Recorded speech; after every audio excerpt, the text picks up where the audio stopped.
Assalamualaikum warahmatullahi wabarakatuh. Perkenalkan, nama saya Jumarni dengan NIM 212033886208087 dari kelas PAI 2D, Program Studi Pendidikan Agama Islam, Institut Agama Islam Negeri Parepare. Pada kesempatan ini saya akan membahas tentang pengembangan kecakapan.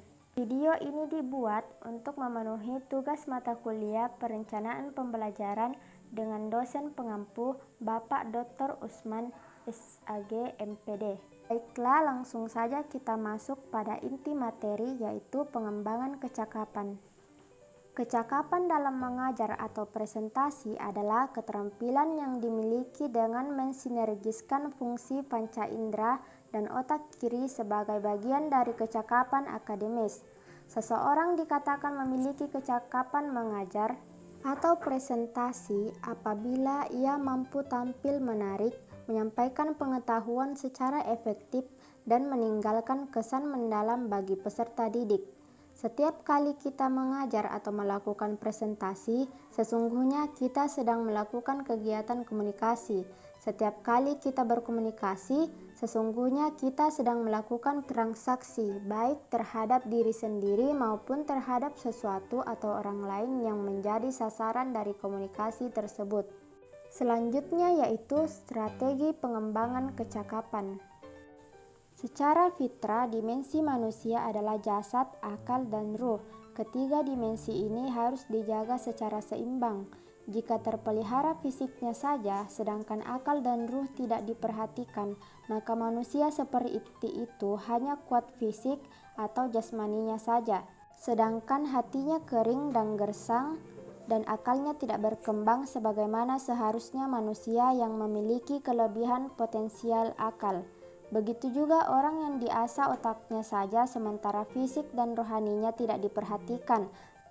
Maka manusia itu ibarat orang yang pintar dengan teori-teori ilmu pengetahuan, tapi jasad sakit tak terawat dan jiwa dan rohaninya tidak tentram. Adapun fase dalam kegiatan pembelajaran adalah sebagai berikut.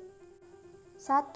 Fase motivasi, yaitu memberikan kesadaran kepada siswa tentang tujuan yang harus dicapai sehingga siswa bersedia untuk melibatkan diri dalam suatu kegiatan, sebab akan memberikan motivasi bagi siswa untuk berusaha dan memeras otaknya sendiri.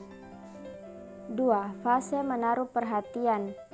Siswa memperhatikan unsur-unsur yang relevan untuk membentuk pola-pola perseptual tertentu dengan memperhatikan hal-hal yang akan dipelajari sehingga konsentrasi terjamin. 3. Fase pengolahan. Siswa dapat memahami informasi yang didapat dalam jangka pendek dan mengolah informasi tersebut untuk mengambil manfaatnya. 4. Fase umpan balik, yaitu mendapatkan konfirmasi tepat atau tidaknya penyelesaian yang dikemukakan, karena komunikasi ini dapat meningkatkan atau menurunkan motivasi siswa untuk berusaha keras memeras otak lagi pada lain kesempatan. Fase-fase tersebut dapat diaplikasikan pada kegiatan-kegiatan kemampuan kognitif, afektif, maupun psikomotor. 1. Pengembangan pola pikir atau kognitif. Pembinaan pola pikir atau kognitif adalah pembinaan kecerdasan dan ilmu pengetahuan yang luas dan mendalam sebagai penjabaran dari sifat fatona Rasulullah. Orang yang fatona tidak hanya cerdas tapi juga arif bijaksana dalam bertindak dan berpikir, sebab sifat tersebut mampu menangkap gejala dan hakikat di balik semua peristiwa yang ada di sekitarnya, kemudian mengambil kesimpulan sebagai pengalaman dan pelajaran yang berharga. 2. Pengembangan sikap. Dalam pandangan Islam, afektif adalah pembinaan sikap mental yang mantap dan matang sebagai pengajaran dari sikap amanah Rasulullah.